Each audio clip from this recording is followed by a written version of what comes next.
y es parte de teoría. Estamos retrocediendo para tratar de actualizarnos para que les pueda servir en práctica. Hemos adelantado anestésicos locales, anestesia de neuroeje, como es la anestesia subaracnoidea, la anestesia epidural, etcétera, que seguramente a los que están haciendo práctica les tiene que servir porque hemos explicado detalladamente y, y les aseguro que eso les, les va a servir. Giselle, ¿me vas a enviar por favor el listadito? Estamos 30 hasta ahorita, ¿ya? ¿Qué son los circuitos anestésicos? Seguramente los que ya han hecho práctica han podido ver parte de estos circuitos anestésicos, ¿no? Hemos llevado los anestésicos inhalatorios, entonces estos anestésicos inhalatorios tienen que tener entonces un conducto, unas cañerías, vías para que me entiendan, para llevar los gases frescos al paciente y también retornan del paciente.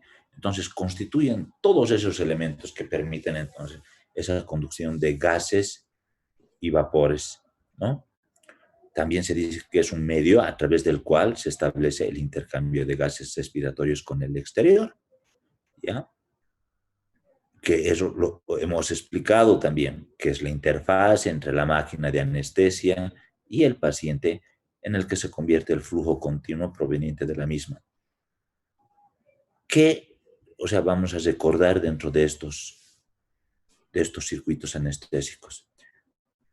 Hemos dicho que existe codificación de colores para los gases frescos, habíamos hablado del óxido nitroso, del aire médico comprimido, del oxígeno médico comprimido, que cada uno tiene sus colores, también en cuanto a los anestésicos inhalatorios halogenados. Por ejemplo, si vemos este vaporizador y por el amarillo que tiene, inclusive dice la letra, pero por el amarillo que tiene ya nos daríamos cuenta que corresponde a sevoflurano.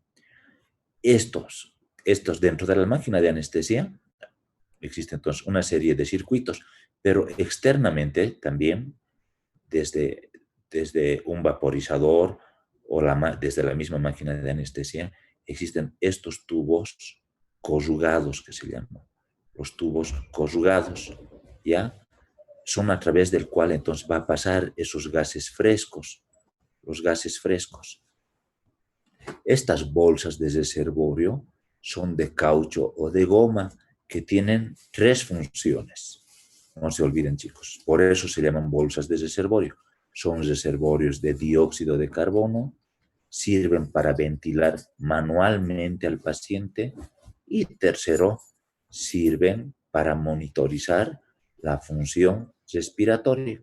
O sea, nos damos cuenta si el paciente está respirando o no. Ahora, esta es una válvula APL, que dice límite ajustable de presión.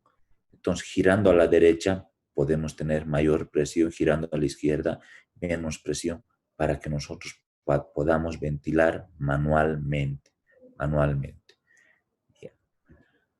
¿Qué funciones tienen los circuitos anestésicos? Permiten una correcta administración de los anestésicos por vía pulmonar, aporta oxígeno y elimina adecuadamente el anhídrido carbónico. También se conoce como dióxido de carbono, ¿no? Sinonimia. Esas son las funciones, chicos. Esas son las funciones. Probablemente dentro de los temas de anestesiología, chicos, ya, yo puedo sentir que es medio, no sé, feo este tema de circuitos anestésicos, pero si lo hacemos de una forma práctica, chicos, sencilla, además que ustedes se pasan en práctica, en sus clases de práctica, es fácilmente entendible y además que es útil. Y ya les voy a decir porque hasta ha habido, por ejemplo, este año nomás, una pregunta en su examen de residencia por lo que me comentan.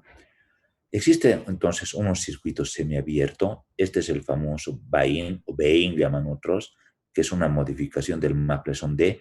Este también es otra modificación del Mapleson-D, que es el Jackson-Reed, que se utiliza para pediatría, donde su válvula expiratoria se encuentra entonces al final de la bolsa. Como ya vamos a ver, estos maples existen de la A a la F. Detalladamente, chicos, les estoy recomendando a todos para que no pierdan el tiempo. No van a estudiar estos maples, ¿ya? ¿Qué elementos tienen? Tubos anillados o corrugados. Estos tubos corrugados, antes, chicos, en la historia eran de goma, que incluso se precipitaban en las paredes internas de la goma los anestésicos halogenados, ¿no? Pero ahora se utilizan entonces de plástico y más aún ¿cómo se llama este? De silicona. ¿Y por qué son ahora, digamos, porque estos hasta se podrían enrollar, chicos, y jamás van a permitir que se acode, impidiendo entonces que haya luz o se acode la luz del tubo, impidiendo que no transite gases frescos entonces, ¿no? Les decía, la bolsa de reservorio, cuyas funciones, tres funciones principales ya saben, eventualmente existen válvulas de sobreflujo, ¿ya? O válvulas unidireccionales, como vamos a ir explicando también a continuación. ¿Cómo se clasifican estos? Hay dos maneras de clasificar, según la de Miller y la tradicional. Según la clasificación de Miller, se dividen en dos, en sistemas sin absorción de CO2, que de esto ya hemos hablado en clases también, que se refiere al caníster que contiene un absorbente el más utilizado en nuestro medio, que se denomina cal sodada, y se divide en sistemas con absorción de CO2. Entonces, unos no tienen y otros tienen esta cal sodada. A su vez, estos se dividen en unidireccionales y bidireccionales, unidireccionales y bidireccionales. Ejemplos de los unidireccionales, los que no tienen absorción de CO2, son entonces los que tienen válvulas de no reinhalación, pero también existe el sistema circular, ¿ya?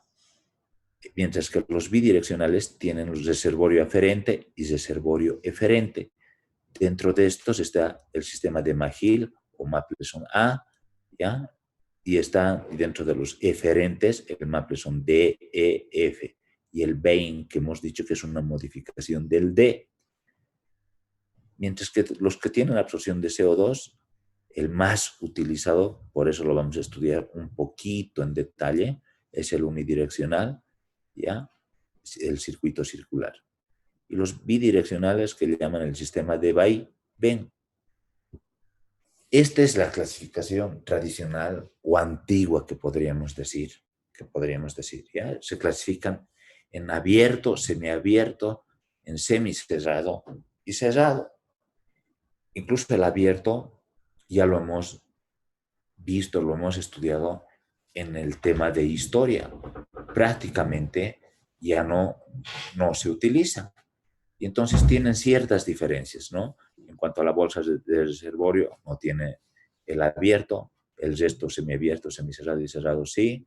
En cuanto a la reinhalación de CO2, el abierto y el semiabierto no tienen, mientras que el semicerrado parcial, el cerrado sí. Ahora, el circuito abierto es parte de la historia, como les he enseñado, donde William Thomas Green Morton, ¿no?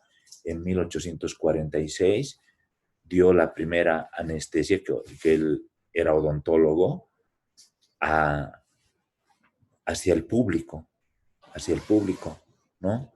Y donde él expresó su famosa frase célebre que decía, doctor, su paciente está listo, y donde realmente se realizó la primera intervención quirúrgica con público, donde el paciente, cuando despertó, dijo, ya está, o sea, realmente sin dolor, porque cuando llevamos en la historia vimos que inclusive había médicos que más que médicos hacían teatro, trataban de hacer las cirugías en tiempos récord, pero con pacientes gritando, ¿no? Hasta los pacientes esperaban el día de su cirugía como si sería el día de su sentencia de muerte.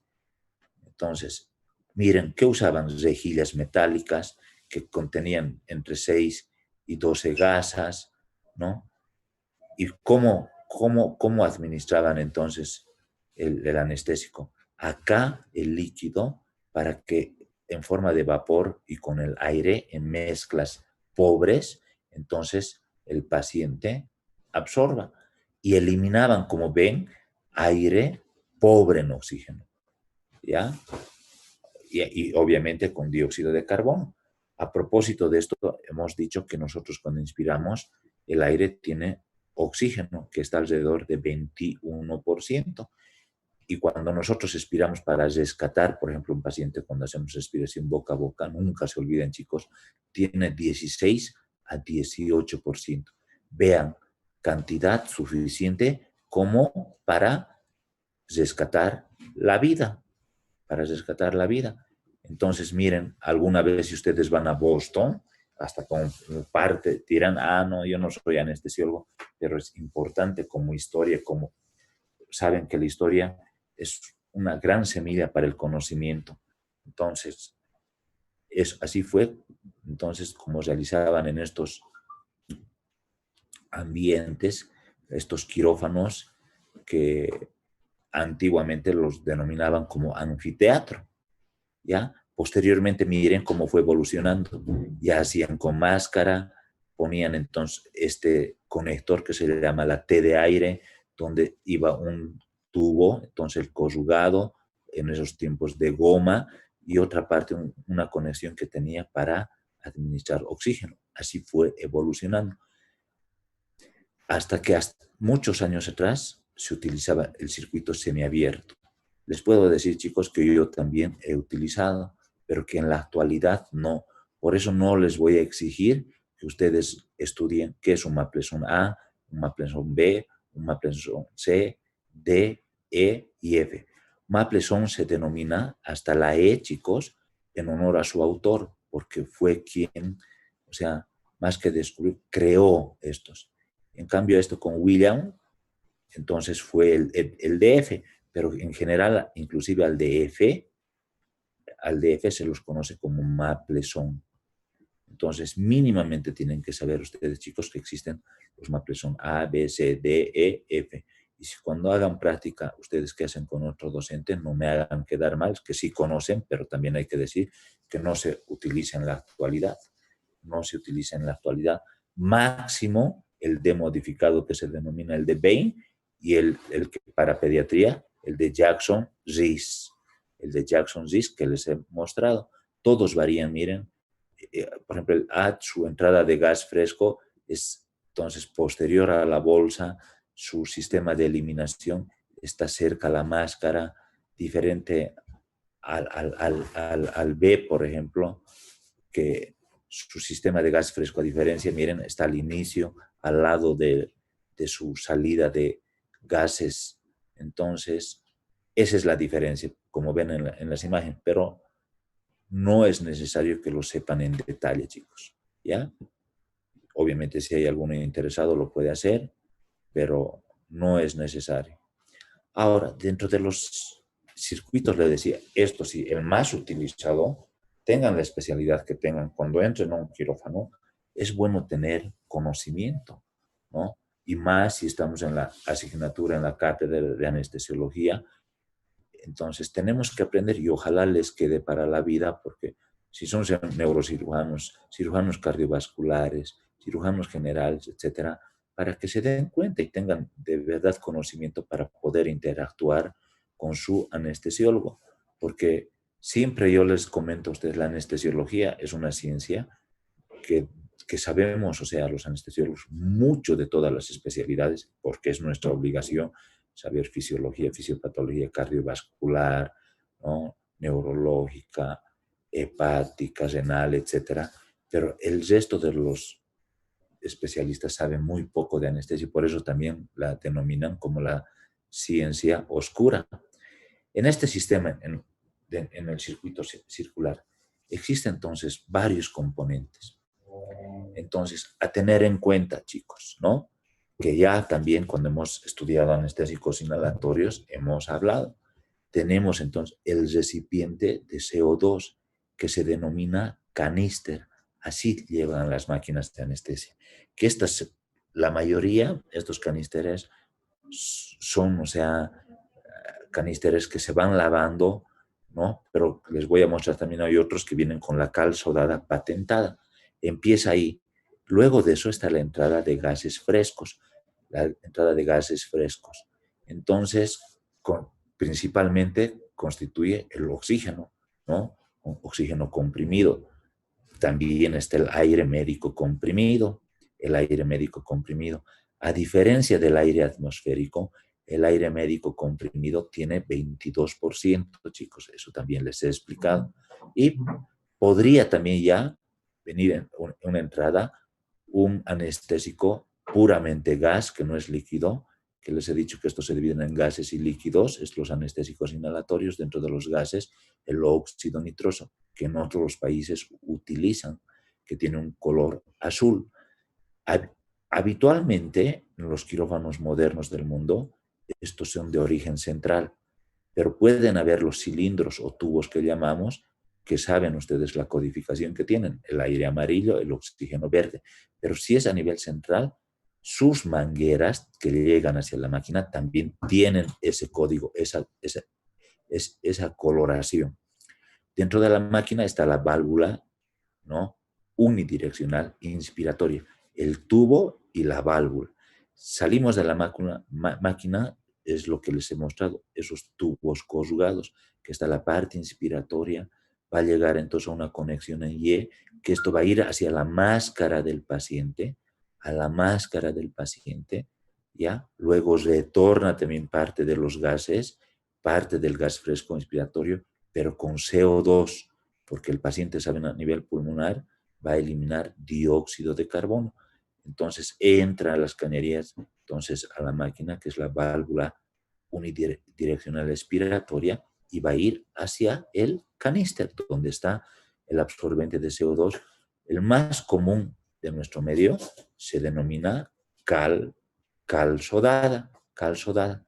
Sin embargo, dentro de la máquina tenemos esta válvula APL, que les he explicado ya, que significa ajuste del límite de presión, que esto, como las manecillas del reloj, si hacemos en ese sentido, vamos a entonces a sesgar o ocluir para tener mayor presión, y si abrimos, menor presión. De esa manera es como nosotros vamos a poder ventilar, sobre todo de una forma manual. La B que tienen es la bolsa de reservorio, y esta B es el ventilador automático. El ventilador automático. Como les he dicho, la bolsa sirve entonces para ventilar, y ajustamos esa presión con esta válvula APL, ¿no? Sirve también para monitorizar y como reservorio de CO2. Cuando se acumula CO2 y el paciente está queriendo despertar, entonces el CO2 saben que es un estimulante, un estimulante para que el paciente empiece a respirar, ¿no? Y si ponemos a un ventilador, manualmente, digo mecánicamente, va a ser de forma automática. Y para esto hay que ajustar en la máquina cuánto de volumen tidal o volumen corriente o volumen de ventilación pulmonar es apropiado para cada paciente. Eso ya les he explicado también, que es el volumen corriente, la cantidad de aire que ingresa o egresa en una expiración normal. Kilopeso, 6 a 8 ml kilopeso, ¿no? La máquina también nos da otros parámetros, como por ejemplo, podemos ajustar la frecuencia respiratoria, podemos ajustar también la relación inspiración-expiración, podemos ajustar varios otros parámetros. De eso se trata entonces los componentes del circuito circular, que en esa diapositiva la tienen, pero que en imagen les he mostrado. Ahora, las máquinas de anestesia también, siempre nosotros, chicos, hemos utilizado, vean, en el extremo que sale de la máquina, sea cualquiera de estas puede ser rama inspiratoria y expiratoria, ¿ya? Tienen estos dispositivos que sirven para filtrar entonces bacterias y virus. Hoy en día, con esta enfermedad del COVID, que a pesar que siempre hemos utilizado, es obligatorio utilizar de esta manera. Entonces acá filtra, impide que entre a los circuitos internos que les he mostrado, y entonces un paciente podría ser asintomático con COVID, al siguiente hacemos un contagio, ¿verdad? Al siguiente pan. Por eso, entonces, en esta máquina de anestesia, vean acá, antes de colocar los tubos corrugados se ponen estos filtros antibacteriales y antivirales. Tenemos también atrás el ventilador. Tenemos la bolsa de reservorio. Tenemos la bolsa de reservorio, ¿no? Y ahí está la cal sodada, que enseguida la vamos a estudiar en detalle. Esta cal sodada es el reabsorbente más utilizado, pero también existe la cal baritada y más modernamente el Amsor. Chicos, pero en nuestro medio y cuando vayan a hacer su especialidad a algún otro lado, chicos, van a ver que se van a encontrar en quirófano con las máquinas de anestesia que tienen esto. Entonces, ¿qué es? ¿Para qué sirve? ¿Cuál es la función de esta cal sodada? ¿Ya? Es para garantizar que los gases exhalados y los que se inhalan estén libres de dióxido de carbono. Entonces, hacen para que se absorba el CO2, ¿me entienden? ¿Y cuál es su principio básico? Es la neutralización de un ácido por una base. ¿Y qué sería en este caso? En este caso el ácido sería el ácido carbónico, ¿ya? Y entonces, ¿qué va a producir? ¿Qué reacción produce? ¿No? Entonces, entre el CO2 y entonces va a producir la reacción química entre el CO2 y agua, ¿no? ¿Y qué es lo que va a formar esto? Entonces, agua y calor. Ya les he dicho que existe. ¿Cuál es la composición de la cal sodada? Vamos a verla enseguida, que nos llega un 100%, que sí, chicos, hay que saber. Les adelanto hasta para que estudien todo, cualquier detalle de esto, les pregunto, ¿no? Su composición, para qué sirve, cuál es el principio básico de la absorción, etc. ¿Ya?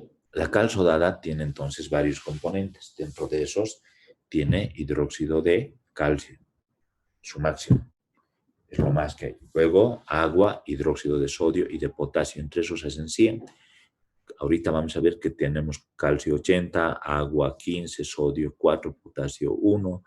Además existe unas piedras de sílice que van a dar la dureza. También está la cal baritada que usan en otros países, en nuestro medio no, que el cual tiene bario. Entonces tiene hidróxido de bario e hidróxido de calcio. Bario, 20% y 20%. Y más reciente el Amstor, que este es puro calcio, ¿ya? Para que tiene hidróxido de calcio y cloruro de calcio, ¿ya? Y cloruro de calcio. No se olviden, chicos. Esa es la composición de la cal sodada, la más utilizada en nuestro medio, ¿ya? Tiene hidróxido de calcio 80, agua 15, hidróxido 4, hidróxido de potasio 1, pequeñas cantidades de sílice. Pero también, chicos, esto tiene una tintura que se llama violeta de etilo, ¿no? Que es color blanco y cuando se agota la cal sodada se va a volver morada. En esta diapositiva me interesa que sepan que 100 gramos absorbe 23 litros de CO2, dicen algunos autores. ¿Cuál es el resultado químico de esto? ¿Qué es lo que va a formar? Les he dicho. Va a formar entonces carbonato de calcio, agua y calor. Esto es importante. Carbonato de calcio, agua y calor, chicos. Agua y calor produce esa reacción química. Otros autores, chicos, dicen que absorbe 26 litros cada 100 gramos. Entonces, si les pregunto, ustedes me pueden decir de 23 a 26, o unos autores 23, otros 26 cada 100. Miren, existen varios de estos. La mimosa, por ejemplo, de estos colorantes indicadores cuando la cal está agotada, este es de color rojo y cuando se agota se hace blanco. Pero la más utilizada, la que van a ver en quirófano, es el violeta de tilo, que es de color blanco. Cuando se agota, se va a hacer morado, como ven en la imagen. A medida que se va agotando, entonces se va a hacer morado. Y cuando ya está totalmente agotada, hasta en la capnografía vamos a ver reinhalación, lo cual no puede haber. Cuando ya existe 4 milímetros de mercurio, ya debemos hacer el cambio de la cal sodada. Ahora, hemos dicho que también está la cal baritada, que tiene hidróxido de calcio 20%, hidróxido de bario 20%. ¿Ya? Eso sería en cuanto a circuitos, chicos. Eso sería en cuanto a circuitos. Pero también dentro de este tema está accidentes y complicaciones de la anestesia general. Accidentes y complicaciones de la anestesia general. Entonces, ¿qué complicaciones podemos tener? ¿Cuáles son las más comunes? Eso es lo que quiero que les llegue a ustedes. Obviamente existen muchísimas complicaciones que podría aparecer, pero las que tenemos que tener en cuenta son, ¿no?, que nosotros, por ejemplo, durante la intubación endotraqueal, muchas veces puede ser difícil. Eso hemos estudiado en el tema de visita preanestésica. Predictores de intubación difícil, como el Mallampati, apertura o distancia de interincisivos, distancia tiromentoniana, la mordedura de la boca, la articulación atlanto-occipital, etcétera, que nos pueden entonces predecir si existe o no dificultad. Cuando existe dificultad, chicos, entonces podemos lesionar partes duras, partes blandas. Dentro de las partes duras podemos lesionar entonces dientes, desde desportillar, romper e inclusive toda la pieza dentaria, que hay que tener mucho cuidado, ¿no? Debemos tener mucho cuidado. Y si es difícil, chicos, entonces al paciente en la consulta anestésica, dentro del consentimiento informado, ya se le informa. Usted, mire, tiene una intubación difícil, podemos tener entonces lesiones de su diente. Entonces el paciente y la familia, si ya sabe, chicos, entonces es más fácilmente llevadero. Por eso se debe hacer una buena valoración y todo tiene que estar registrado en la hoja de autorización que se denomina consentimiento informado, que eso desde semiología les han enseñado. Para cualquier procedimiento siempre se debe hacer procedimiento informado, ¿ya? También podríamos lesionar partes blandas, es decir, hacer lesiones de labios, de lengua, etcétera. O si es difícil, tanto intento, podríamos ir a esófago varias veces, causar lesiones a nivel del esófago, como falsas vías, luego hasta rupturas del esófago, perdón, hasta rupturas del esófago, chicos. Entonces, es lo que tenemos que tener cuidado. Podemos también lesionar la tráquea, ¿no?, que inclusive podemos tener reacciones, o sea, complicaciones como laringoespasmo, broncoespasmo, etcétera, donde tendríamos que terminar entonces en traqueostomía de emergencia. Ahora, hemos llevado también dentro de ese tema el ayuno preoperatorio. El ayuno preoperatorio.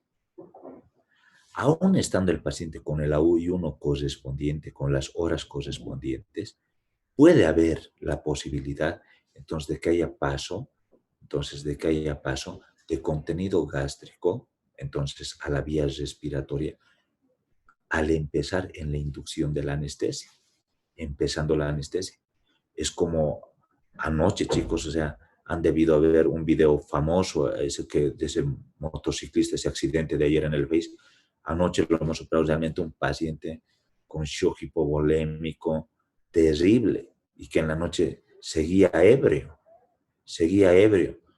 Pucha, y entramos a quirófano, estaba totalmente inestable, hipotenso, somnoliento, además de que mezclado con su ebriedad, pero, o sea, terrible, vomitando. Entonces, a este paciente no podía hacerle yo, entonces, otra anestesia que no era general, porque si le hacía una anestesia subaracnoidea, como hemos visto, tiene tendencia a, al bloqueo simpático, por ende, a hipotensión arterial, etcétera. Podían tener entonces más complicaciones, pero a pesar de que a pesar de que considero que ya pasaron las 7 horas, pero vomitaba en quirófano, pucha, y gracias a Dios pudimos contener con ciertas maniobras todo e intubarlo sin producir la broncoaspiración, pero es una posibilidad. Esto también, por ejemplo, hay que hablar con la familia, porque si se broncoaspira, chicos, pucha, es terrible, es muy grave, ¿no? Pero no había otra. Y si ocurre, chicos, o sea, ¿qué dicen? Ah, negligencia del médico, ¿no? O sea, creen que la medicina actúa el médico y somos magos, pero realmente le salvamos la vida, chicos. Y todavía querían llevárselo, les cuento, a otra clínica y por teléfono su novia, ni siquiera no había parientes acá para que autoricen. Tuvimos que entrar así, sin autorización, por salvar la vida, porque a pesar de que trataban de compensarle, ya estaba en el cuarto paquete de transfusión, pero más sangraba que de lo que la transfusión. Entonces, eso, por ejemplo, existe esa posibilidad de broncoaspiración, aún teniendo el ayuno correspondiente. Y mucho más si el paciente no tiene, se trata de una cirugía de emergencia y si recién ha comido, ¿no? Es mucho más factible eso. Otra complicación infrecuente, pero está relacionada con el paciente. Obviamente, eso nos damos cuenta en la valoración preanestésica, en la consulta anestésica, ¿no?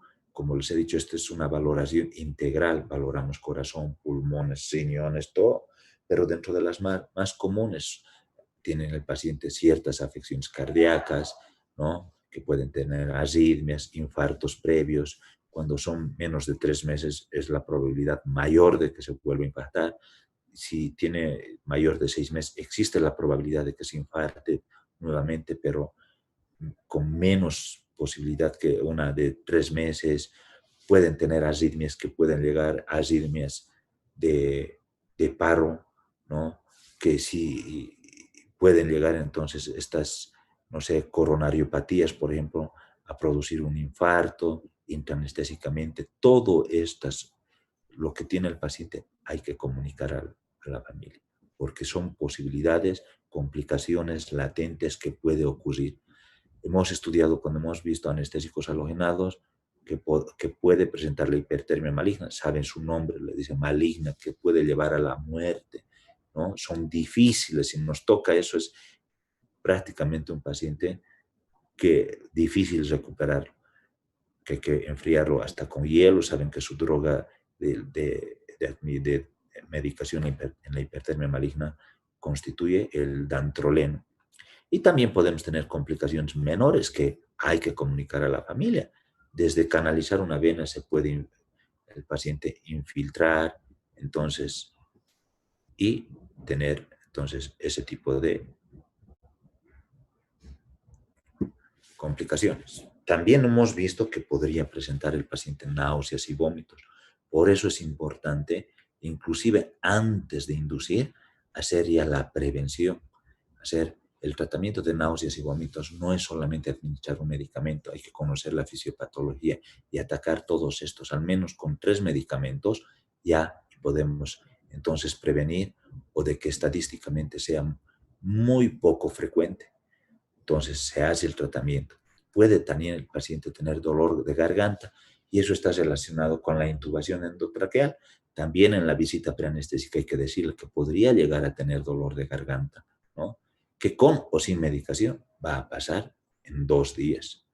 Al despertar puede tener cierta confusión, puede estar desorientado, ¿no? Tanto autopsíquicamente como alopsíquicamente. Saben que la desorientación autopsíquica es cuando el paciente no sabe su nombre, su apellido, edad, etc. Y la alopsíquica se refiere al tiempo y espacio.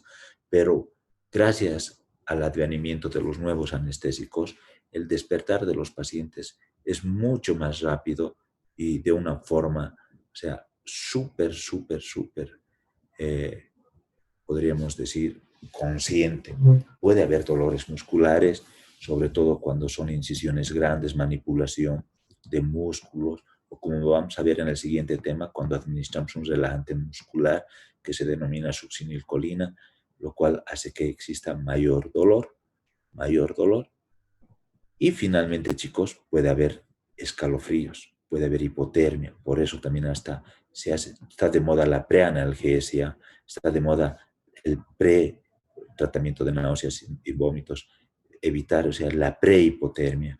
Para eso entonces mantas térmicas al paciente, se calienta los quirófanos, tienen que estar a temperatura agradable, 25, 26 grados, para que el paciente, sobre todo niños, no pierdan por conducción, convección, calor, porque además la anestesia produce bajada de la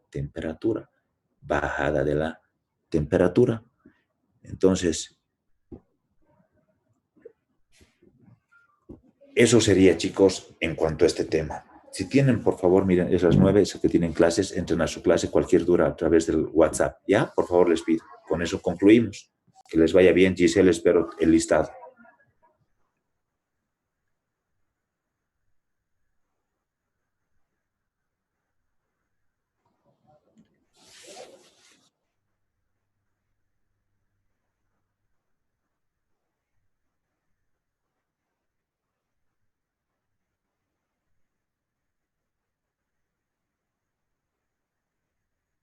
Allá la evaluación, sí, no, eran evaluaciones de prueba que la vamos a hacer con todos ustedes, chicos. Vamos a hacer un examen. Estén estudiando, me voy a poner de acuerdo con ustedes, Giselle, con los presidentes, eh, para que hagamos una evaluación terminando el otro tema que es de relajantes musculares. Y quiero ponerme de acuerdo con ustedes si